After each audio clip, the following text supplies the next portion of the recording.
Okay, so I just want to talk to you guys about two macros that are probably they're probably the best macros you will ever see in your life. And in case you haven't noticed, the our main tanking abilities are either on a 6-second cooldown or an 8-second cooldown. So that's what these two macros are based off of.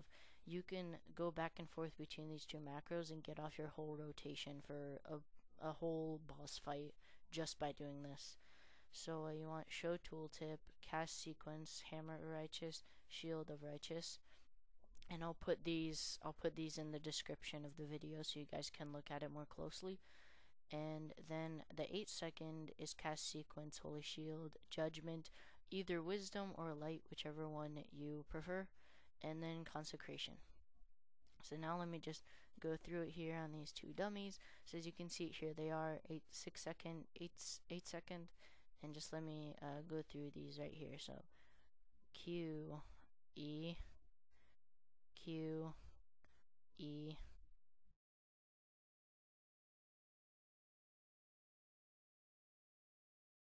So you're just gonna go back and forth like that, and you can pretty much do this for a whole fight. And this is your rotation basically.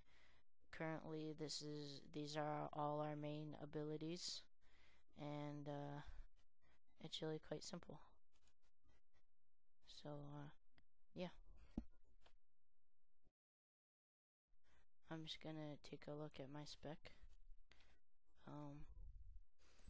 I have divinity and improved devotion aura because in total they increased my healing by 9%. I didn't want to go all the way into divinity, and I'll show you why later, because I needed those extra points, and I'll show you. I got divine sacrifice and divine guardian. I have spiritual atonement to help keep my mana up.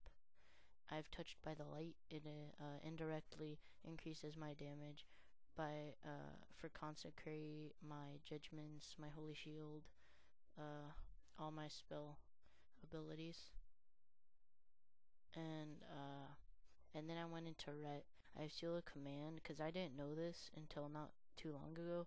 It actually hits 3 targets in total, so that's really good for AoE threat. And I have Pursuit of Justice. It helps me round up mobs if I'm doing like a chain pull, and it's really helpful because it allows me to stay ahead of the mobs so they don't daze me and I don't take too much damage, especially if it's a healer that can't heal on the move.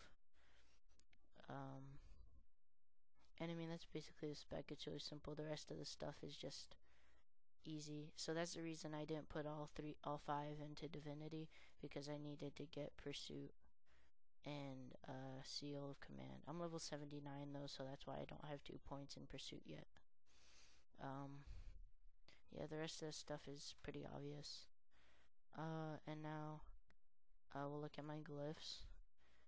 Glyph of the Wise. This actually is a really good minor glyph, because if you run low on mana in the middle of a fight, you can use Glyph of Wisdom and you can get back up to 50% mana in like 10 seconds. Also have Glyph of Sense Undead, which I guess is okay. It's good. It would actually be pretty good for ICC because a lot of the mobs are undead. And reduce the mana cost of my kings, which is, I guess, okay for pre-buffing. Just it's not really that useful, but it's better than nothing. And I don't have my 3rd major glyph because I'm not 80 yet. I use Glyph of Divine Plea because you should always have Divine Plea up while you're in boss fights, especially if you have Guarded by the Light, because it refreshes your Divine Plea every time you hit something with a white swing. Or a melee ability, sorry. And then Seal of Vengeance gives me 10 expertise. And my last glyph when I hit 80 is going to be Glyph of Righteous Defense, which helps Hand of Reckoning and Righteous Defense work 8%. Gives it an 8% more chance to work, because sometimes taunts miss, and when they do, that's a wipe pretty much half the time. Or most of the time, sorry. And I mean, that's pretty much it. I'm just gonna show you a clip, or not a clip, I'm just gonna show you some footage from the random dungeon that I did. Okay, so I thought this was a good example of a kind of a pull, because I taunted that guy over there to the left, and then I threw an Avenger shield at those guys back there, and then I threw down a Consecrate and a Holy Shield, and yeah, you should pretty much always have Holy Shield up while you're doing these kind of fights, just because there's so many mobs on you, and you want to negate the damage, because that's your job as a tank. And here we're just AoEing them down, and then the next pull I really liked. I thought it was a great example of a chain pull. Yeah, I'll show you in a second. Here we go. And sorry, that was my phone if you heard that. And then I taunted that guy and put a Holy Shield, but I made a mistake. I was running straight instead of strafing, and I got dazed, and that's not what you want to do. Taunted that guy, threw a Holy Shield and a Consecrate down, and when you do, I mean, with these kind of pulls, you pretty much have threat for the rest of the pull. I mean, it's just really easy once, because of the holy damage and your Consecrate with your Righteous Fury and whatnot. It makes it really easy to keep threat. No one's even close to me on the Omen meter. Down to the left, you can look at that, and I'll talk about threat and whatnot. I popped my macro, which is Avenging Wrath, and my spell power trinket. And yes, I have one spell power trinket and one tanking trinket, but that's because I couldn't find another tanking trinket. So spell power is better than no trinket at all. And it's actually a pretty good trinket. And what I thought these guys actually had an aggro table, so I was trying to taunt them and stuff, but then I realized they actually just run randomly. So don't even worry about them, just take down the boss as fast as possible. And you can see here, I want to see if you guys can notice the mistake. I actually don't have Divine Plea up, and that's not good. You should always have Divine Plea up. And I waited for those three guys to get in a line, and I threw my Avenger Shield, because the one guy patrols in front of them and the other guys are in the back, and so I waited for him to get in front of them for a perfect Avenger Shield. You see, I have Seal of Command up here, so I can get threat on all three of them. And here's the second boss fight, and this is actually the last one too, because my recording software just randomly stopped before the last boss. It just said, sorry, could not process your file, and I got really pissed off because it was a really good fight.